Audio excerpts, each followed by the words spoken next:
Hi hello friends, ఈరోజు వచ్చేసి 16వ తారీఖు మార్చి 2021కి సంబంధించిన కరెంట్ అఫైర్స్ గురించి అయితే ఈ వీడియోలో క్లారిటీగా డిస్కషన్ చేద్దాము. చాలామంది మన ఛానల్కి సంబంధించిన కమ్యూనిటీ పోస్ట్ని ఎవరు కూడా పెద్దగా గమనించట్లేదు.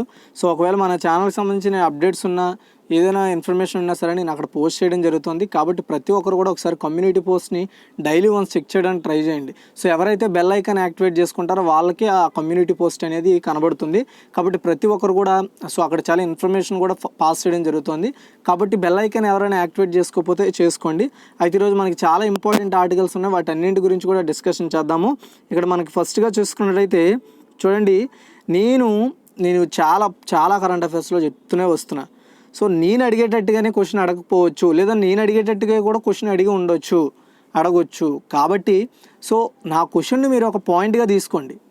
మీరు ఎవరైతే కీ పాయింట్స్ ఉంటారో వాళ్ళకి క్వశ్చన్ ఎలా ఇచ్చినా సరే వాళ్ళు ఆన్సర్ చేయగలుగుతారు. కాబట్టి ప్రతి ఒక్కరు కూడా క్షుణ్ణంగా వినండి. అండ్ అంతేకాకుండా నేను పైన తెలుగులో చదువుతాను, ఎవరికైనా ఇంగ్లీష్లో కావాలనుకుంటే ఆ గ్యాప్లో ఇంగ్లీష్లో చదువుకోండి. ఓకే, క్వశ్చన్ కూడా ఇవ్వడం జరుగుతుంది. అయితే 2020 ఎయిర్ క్వాలిటీ రిపోర్ట్ ప్రకారం ప్రపంచంలో అత్యంత కలుషితమైన 30 నగరాల్లో 22 నగరాలు ఏ దేశంలో ఉన్నాయి? ఆన్సర్ వచ్చేసి భారతదేశం అండి. చూడండి, సో మీరు ఏ యూట్యూబ్ ఛానల్ అయినా మన తెలుగులో చూడండి, నేను కరెంట్ అప్డేట్స్ ఇస్తున్నా. అంటే నేను ఈరోజు రేపటి టాలీ చేసి నేను ఇవ్వడం జరుగుతుంది. సో కాబట్టి ప్రతి ఒక్కరు కూడా ఎవరైతే పర్ఫెక్ట్గా కరెంట్ అఫైర్స్ తెలుసుకోవాలనుకుంటారో అప్డేట్వి సో మన ఛానల్ పక్కాగా ఫాలో అవ్వండి. సో త్వరలో పిఐబికి సంబంధించిన సెషన్ కూడా స్టార్ట్ కాబోతుంది. కాకపోతే మనది డైలీ సెషన్ అనమాట. అంటే గడిచిన 24 గంటల్లో సో పిఐబి అంటే ప్రెస్ ఇన్ఫర్మేషన్ బ్యూరో ద్వారా వచ్చిన ఏదైతే ఇన్ఫర్మేషన్ ఉందో దాన్ని మీ వద్దకు తీసుకొస్తాను. అది ఎవరైతే సివిల్స్కి గ్రూప్స్కి ప్రిపేర్ అవుతున్నారో వాళ్ళకి చాలా చాలా ఉపయోగపడతాయి. అయితే మనకి ఆన్సర్ వచ్చేసి మన ఇండియా అండి. చూడండి, వరుసగా 3వ ఏడాది కూడా ప్రపంచంలో అత్యంత కలుషిత రాజధానిగా నిలిచింది ఢిల్లీ. గత ఏడాది లాక్డౌన్ కారణంగా దేశంలో కాలుష్య స్థాయి గణనీయంగా తగ్గింది. మన నగరాలు మాత్రం ఇంకా కాలుష్యంలోనే ఉన్నాయి. అయితే ప్రపంచంలో టాప్ 30 సిటీస్లో 22 సిటీస్ మన ఇండియాలోనే ఉండడం గమనించాలి. ఈ విషయాన్ని 2020 ఎయిర్ క్వాలిటీ రిపోర్ట్లో వెల్లడించారు. అయితే 2018-19లతో పోలిస్తే కాలుష్యం తగ్గినా మిగతా ప్రపంచ నగరాలతో పోలిస్తే మన ఇండియాలో మాత్రం కాలుష్యం అనేది ఏమాత్రం తగ్గలేదని క్లారిటీగా తెలుస్తోంది. 106 దేశాల్లో ప్రభుత్వాలు ఇతర ప్రైవేటు సంస్థలు సేకరించిన PM 2.5 డేటా ప్రకారం ఆధారంగా ఈ నివేదికను డెవలప్ చేసి 2020 ఎయిర్ క్వాలిటీ రిపోర్ట్ని రిలీజ్ చేశారు. ఇక ప్రపంచంలో అత్యంత కాలుష్య ప్రాంతాల్లో దక్షిణాసియానే టాప్లో ఉంది. మన దక్షిణాసియా 2020లో చైనాలో 86% నగరాలు అంతకుముందు సంవత్సరంతో పోలిస్తే పరిశుభ్రతమైన గాలిని అనుభవించాయని కూడా IQ ఎయిర్ నివేదిక వెల్లడించింది. అంటే సో 2020తో కొన్ని నగరాలు 86% బెస్ట్ సో నాన్ పొల్యూటెడ్ సిటీస్గా ఉన్నాయని చెప్పింది. తరువాత సెకండ్ వన్, ఎవరికి ముఖ్య సలహాదారుగా ఉన్న PK సిన్హా తన పదవికి రాజీనామా చేశారు? PK సిన్హా.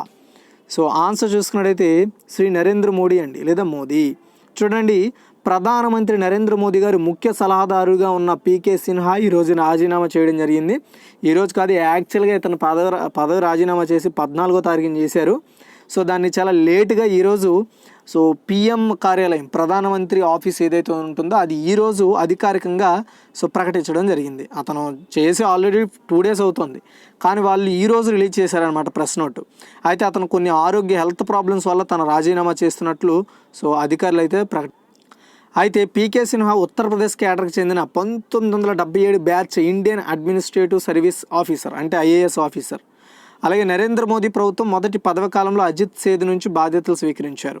అంటే 2014లో నరేంద్ర మోదీ గారికి అజిత్ సేన్ వచ్చేసి ప్రత్యేక సలహాదారునిగా ఉండేవారు. అతని నుండి PK సిన్హా గారు ఈ బాధ్యతలు తీసుకున్నారు. అయితే క్యాబినెట్ కార్యదర్శిగా అతను వర్క్ చేశారు. ఎవరు? ఈ PK సిన్హా గారు. అంతకుముందు అతను విద్యుత్ షిప్పింగ్ మంత్రిత్వ శాఖలో సెక్రటరీగా వర్క్ చేశారు. అతను 2019లో పదవి విరమణ చేయడంతో అతని ప్రధానమంత్రి కార్యాలయంలో PMO ఆఫీసర్ ఆన్ స్పెషల్ డ్యూటీగా ఒక ప్రత్యేక పోస్ట్ని కూడా సృష్టించి ఇచ్చారు. అయితే నృపేంద్ర మిశ్రా PMO నుంచి వైదొలిగిన అనంతరం సిన్హాను ముఖ్య సలహాదారునిగా నియమించారు.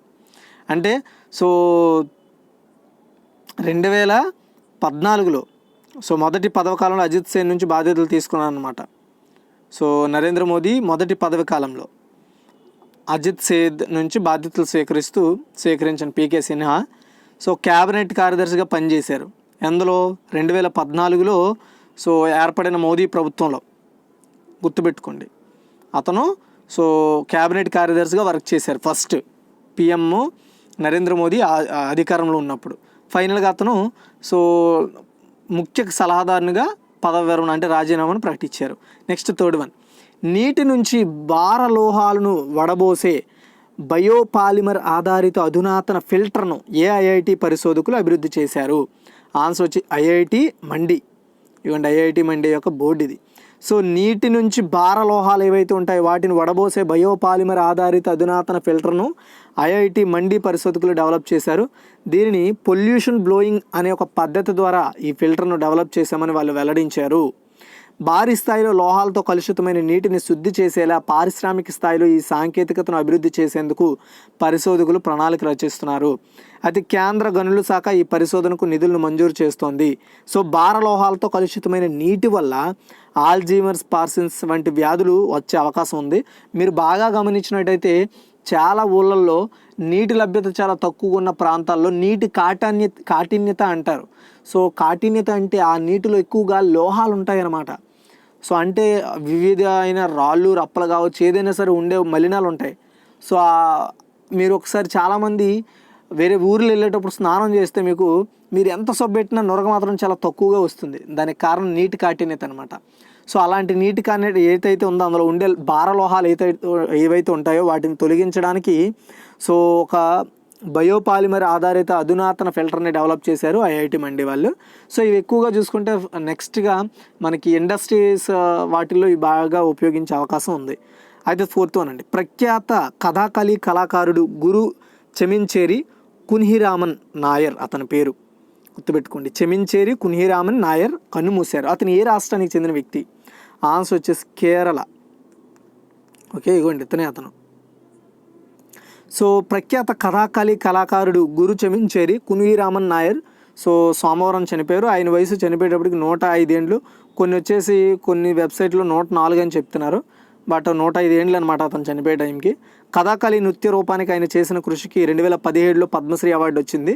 అలాగే 1976లో కేరళ సంగీత నాటక అవార్డు, 2001లో చూడండి 1979లో కేరళ సంగీత నాటక అవార్డు, 2001లో కేరళ కళమండలం అవార్డు, 2009లో Kalaratnam award and Mayilpeeli award, Sangeet Natak academy Tagore award వంటి అనేక అవార్డులను ఈయనకి ప్రదానం చేయడం జరిగింది. Next fifth one, international women of courage IWOC అంటారు దీన్ని. 2020 అవార్డు అందుకున్న భారతీయ మహిళ ఎవరు?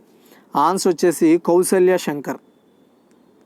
చూడండి, so international women of courage అవార్డును నామినేషన్తో యుఎస్ కాన్సులేట్ తమిళనాడుకు చెందిన కుల వ్యతిరేక కార్యకర్త, మానవ హక్కుల రక్షకురాలు కౌసల్య శంకర్ను సత్కరించారు ఈ అవార్డుతో. ఇవ్వండి ఇవిడే.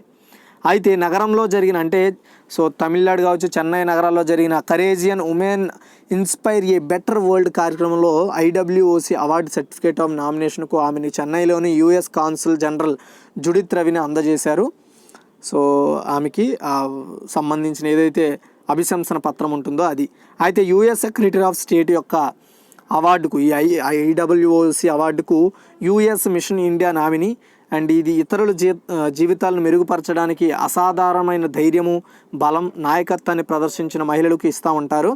అలాగే కుల ఆధారిత హింసకు వ్యతిరేకంగా దారుణాలపై పోరాటం ఎవరైతే చేస్తారో అలా చేసినందుకు గాను ఎంఎస్ కౌసల్య మార్చి 2017లో శంకర్ సోషల్ జస్టిస్ ట్రస్ట్కు ప్రారంభించడం జరిగింది ఆ ట్రస్ట్ని.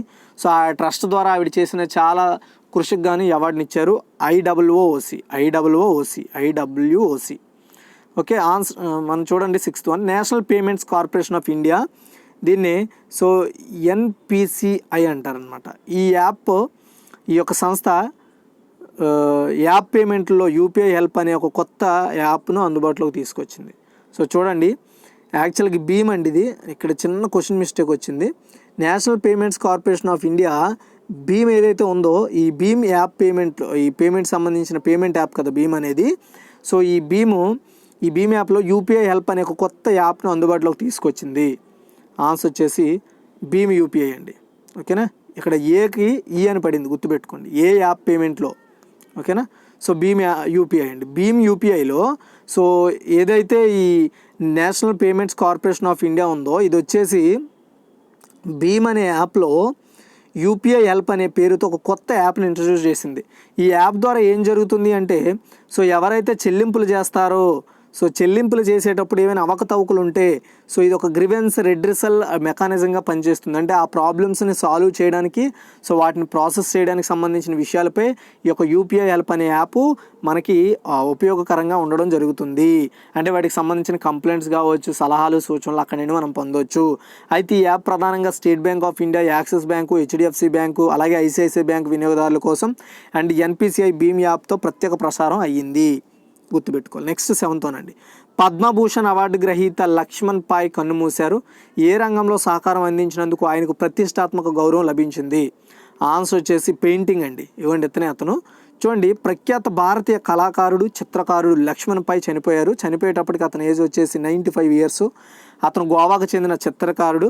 అలాగే భారతదేశపు 3వ అత్యున్నత గౌరవ పురస్కారమైన పద్మభూషణ్ గ్రహీత కూడా అతను.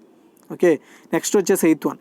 మిషన్ సాగర్ 4 కింద 1000 మెట్రిక్ టన్నుల బియ్యాన్ని పంపిణీ చేయడానికి కొమోరోస్ పోర్ట్ అజౌన్కు ప్రయాణించిన ఇండియన్ నేవల్ షిప్ పేరు పెట్టండి, లేదా పేరేమిటి? ఓకే, ఆన్సర్ వచ్చేసి ఐఎన్ఎస్ జలస్వా. మిషన్ సాగర్ 4 కింద 1000 మెట్రిక్ టన్నుల బియ్యాన్ని పంపిణీ చేయడానికి భారత నావికాదళ షిప్ అయిన ఐఎన్ఎస్ జలస్వా కొమోరోస్లోని పోర్ట్ అజౌన్వాన్కు చేరుకుందనమాట. గుర్తుపెట్టుకోండి, ఆ పోర్టు పేరు ఏంటండి? కొమోరోస్ పోర్ట్ అజౌన్కు చేరుకోవడం జరిగింది. సో ఐఎన్ఎస్ జలస్వా భారత నావికాదళంలో నీటి మీద నడిచే అతిపెద్ద ఓడ. ఇగోండి ఇదే. ఓకేనా. సో నెక్స్ట్ వచ్చేసి జాతీయ టీకా దినం లేదా జాతీయ రోగనిరోధక దినోత్సవం భారతదేశంలో సంవత్సరంలో ప్రతి సంవత్సరం ఏ రోజున గుర్తించబడింది లేదా ఏ రోజున జరుపుకుంటారు? ఆన్సర్ వచ్చేసి మార్చి 16 అండి. టీకా యొక్క ప్రాముఖ్యతను దేశానికి తెలియజేయడం కోసం జాతీయ టీకాల దినోత్సవం లేదా నేషనల్ ఇమ్యునైజేషన్ డే అంటే రోగనిరోధక దినోత్సవం అని కూడా అంటారు. ప్రతి సంవత్సరం మార్చి 16ను సెలబ్రేట్ చేస్తారు. ప్రపంచాన్ని పీడిస్తున్న పోలియోని అరికెట్టే లక్ష్యంతో జాతీయ టీకా దినాన్ని ప్రారంభించారనమాట. సో జాతీయ రోగనిరోధక దినోత్సవం సందర్భంగా సుమారు 172 మిలియన్ల మంది పిల్లలు రోగనిరోధక శక్తిని పొందుతున్నారని జాతీయ ఆరోగ్య కార్యక్రమం వెబ్సైట్ తెలిపింది. సో ఈరోజు మొదటిసారి 1995లో ఈ డేని సెలబ్రేట్ చేయడం స్టార్ట్ చేశారు. అయితే ఈ 2020 థీమ్ ఏంటి అంటే, నేషనల్ వొకేషన్ డేస్ థీమ్ వచ్చేసి polio eradication as well as the current COVID-19 threat, vaccination schedules to eradicate the SARS-CoV-2 virus are being run across the country. అంటే 2019లో స్టార్ట్ అయిన కోవిడ్ వ్యాక్సిన్ కోవిడ్కి సంబంధించిన దాన్ని నివారించడంలో, అంతేకాకుండా దాని యొక్క వ్యాక్సినేషన్ షెడ్యూల్కి సంబంధించిన చేస్తున్న ఇండియాలో చేస్తున్న ప్రయత్నాలకు సంబంధించి బలపరుస్తూ ఈ యొక్క థీమ్ని క్రియేట్ చేయడం జరిగింది. నెక్స్ట్ వచ్చేసి 10 అండి. ఫిబ్రవరి 2021 నాటికి భారతదేశం యొక్క 2వ అతిపెద్ద చమురు సరఫరాదారు దేశం ఏది?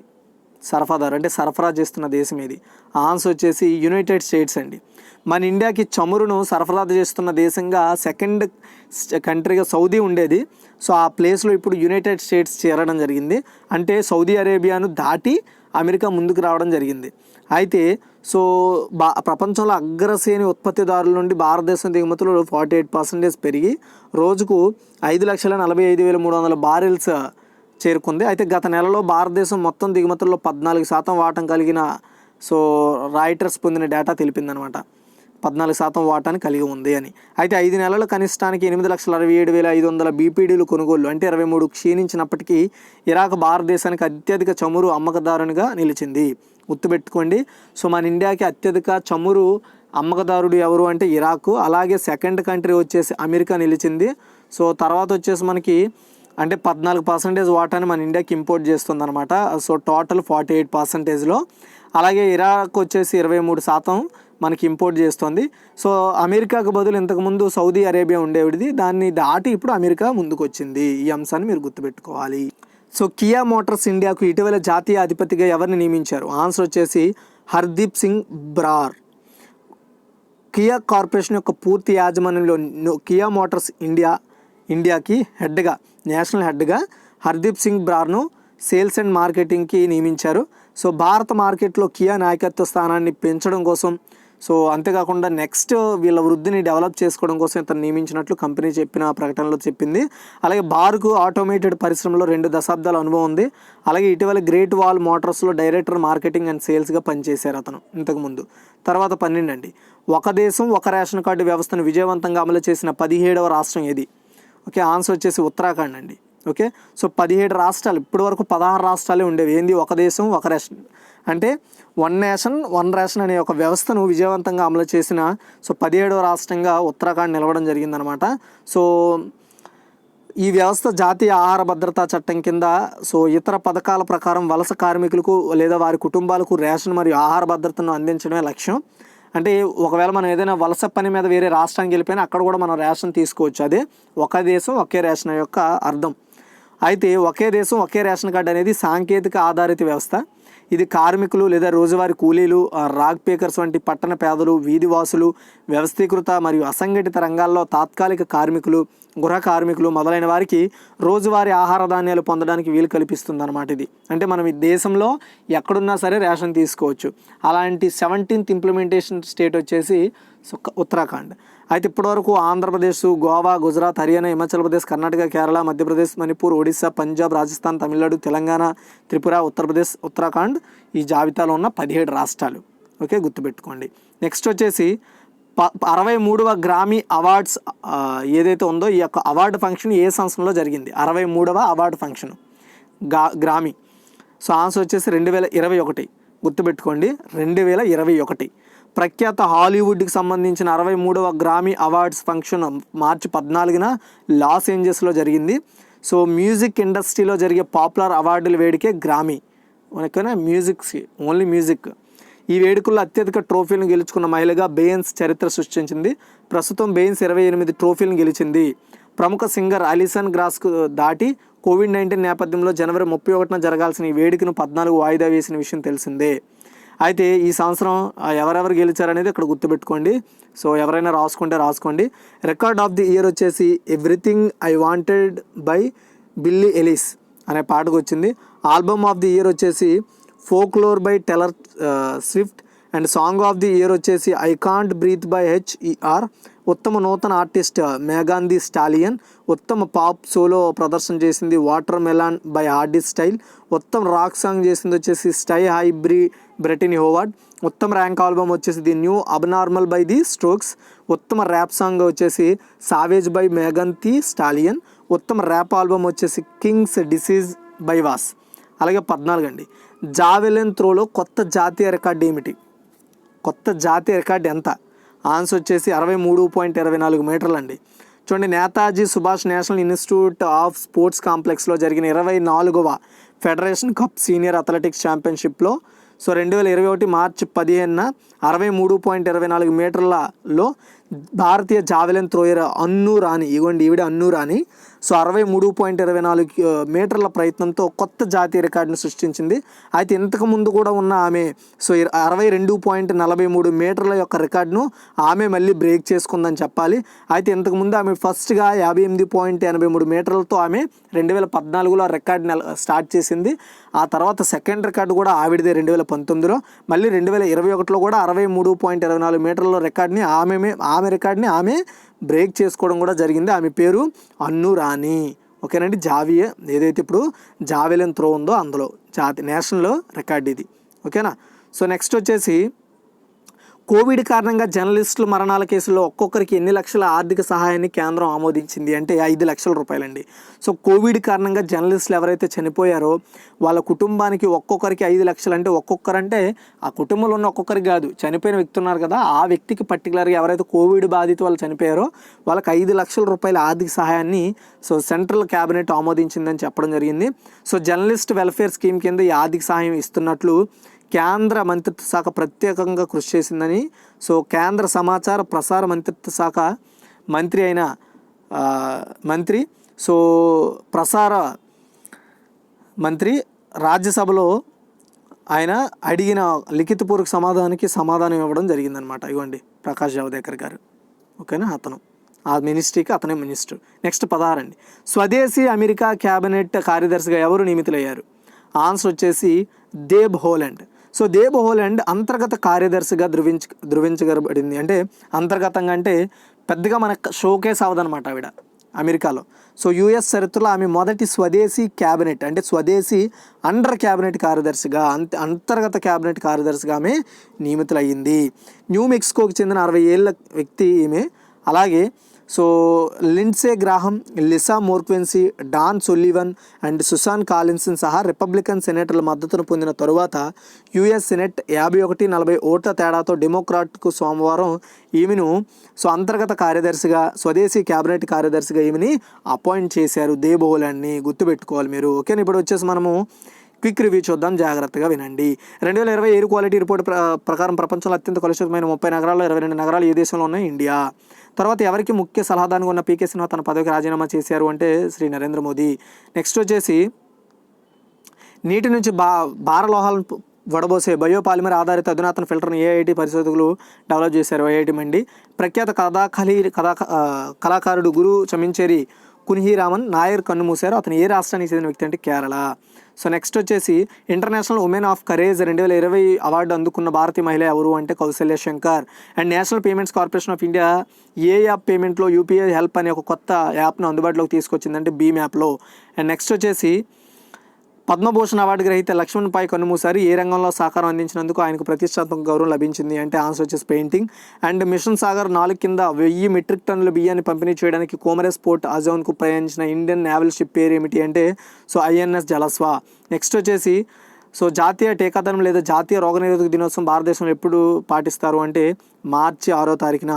అలాగే ఫిబ్రవరి 2021 నాటికి భారతదేశం యొక్క 2వ అతిపెద్ద చమురు సరఫరాదారుడు ఎవరు అంటే యునైటెడ్ స్టేట్స్ అండి. నెక్స్ట్ వచ్చేసి కియా మోటార్స్ ఇండియాకు ఇటీవల జాతీయ అధిపతిగా ఎవరిని నియమించారు అంటే ఆన్సర్ వచ్చేసి హర్దీప్ సింగ్ బ్రార్, గుర్తుపెట్టుకోండి. అలాగే ఒకే దేశం ఒకే రేషన్ కార్డు వ్యవస్థను విజయవంతంగా అమలు చేసిన 17వ రాష్ట్రం ఏంటి అంటే ఉత్తరాఖండ్. నెక్స్ట్ వచ్చేసి 63వ గ్రామీ అవార్డు ఫంక్షన్ ఏ సంవత్సరంలో జరిగింది? 2021. తర్వాత జావెలిన్ త్రోలో కొత్త జాతీయ రికార్డు ఎంత? 63.24 మీటర్లు. అలాగే కోవిడ్ కారణంగా జర్నలిస్టుల మరణ కేసులు ఒక్కొక్కరికి ఎన్ని లక్షల ఆర్థిక సహాయాన్ని కేంద్రం ఆమోదించిందంటే 5 లక్షలు. స్వదేశీ అమెరికా కేబినెట్ కార్యదర్శిగా ఎవరు నియమితులయ్యారు? ఆన్సర్ వచ్చేసి దేబ్ హోలాండ్. సో ఈ వీడియో మీకు నచ్చితే లైక్ చేయండి, షేర్ చేయండి. మరిన్ని అప్డేట్స్ కోసం మన ఛానల్ ఫాలో అవుతుండండి. ఈ వీడియో లైక్ చేయండి. Thanks for watching guys.